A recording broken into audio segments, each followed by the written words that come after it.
നമസ്കാരം കൂട്ടുകാരെ, ഞാൻ ഇന്നിവിടെ പറയാൻ പോകുന്നത് എലിയുടെ കഥയാണ്.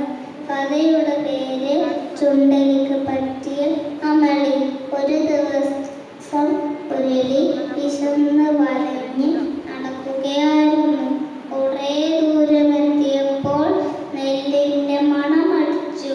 ഹായ്, നല്ല പുന്നെല്ലിൻ്റെ മണമാണല്ലോ, ഇതെവിടെ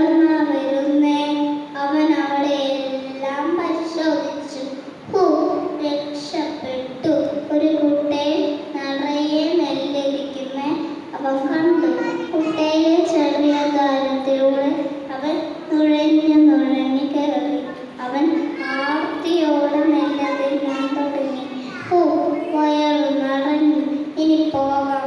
അവൻ ഇറങ്ങാൻ നോക്കി, പക്ഷെ എനിക്കൊണ്ട് ഇറങ്ങാൻ കഴിയുന്നു. അവൻ്റെ വയറ് വീർത്തിരുന്നു. അവനപ്പോഴാണ് അവനൊരു സുഖം തോന്നി. ഇന്നിവിടെ കിടന്നുറങ്ങിയിട്ട് നാളെ പോകും. അവൻ അവിടെ കിടന്നുറക്കമായി. പിറ്റേ ദിവസം എണീറ്റ് തൻ്റെ വയറിലേക്ക് നോക്കി.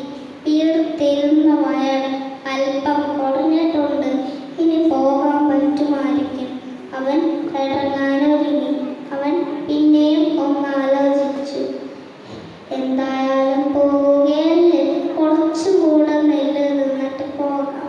അവൻ പിന്നെയും നെല്ല് തിന്നാൻ തുടങ്ങി. വയറു നിറഞ്ഞു, ഇനി പോകാം. അവൻ പിന്നെയും ഇറങ്ങാൻ നോക്കി, പക്ഷെ എലിക്കൊണ്ട് ഇറങ്ങാൻ കഴിയുന്നു. അവൻ്റെ വയർ പിന്നെയും വീർത്തിരുന്നു. അപ്പോഴാണ് അതുവഴി ഒരു പൂച്ച വന്നത്. പൂച്ചയ്ക്ക് എലിയുടെ മണം അടിച്ചു. ഹായ്, നല്ല എലിയുടെ മണമാണല്ലോ. കുട്ടയുടെ അടുത്തെത്തിയിട്ട് കുട്ടയിലെ ചെറിയ ദ്വാരത്തിലൂടെ പൂച്ച അകത്തേക്ക് നോക്കി. പൂച്ച എലിനെ കണ്ടു. ഹായ്, നല്ല കൊഴുത്തുരുണ്ട എലിയാണല്ലോ. പൂച്ച സമയം കളയാതെ പിടിച്ച് ഭക്ഷണമാക്കി. ഇതിൽ നിന്ന്